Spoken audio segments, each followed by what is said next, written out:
ওরা চিল্লাচিল্লি করবে না, ওয়াজ এসে কে করবে? সব মানুষ ওদের ভাড়াটিয়া। এখানে যদি আমি ভাড়ায় থাকতে আসি, আমার কোনো আত্মীয় স্বজন নাই, ওর বাপ দাদা 14 গোষ্ঠী এখানে, ওর শক্তিগত, ও কথা বলবে না, কে কথা বলবে?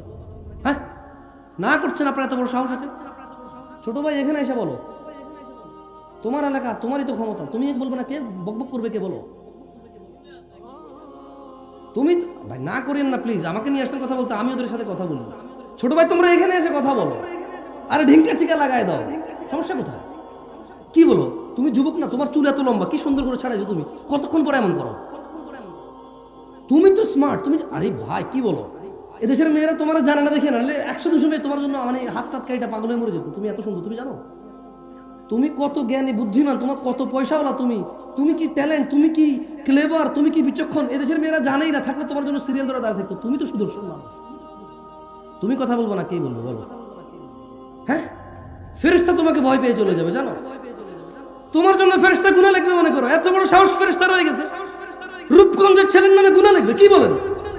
ফেরেশতার এত বড় ক্ষমতা? হেই, এই ফেরেশতার নাম কি?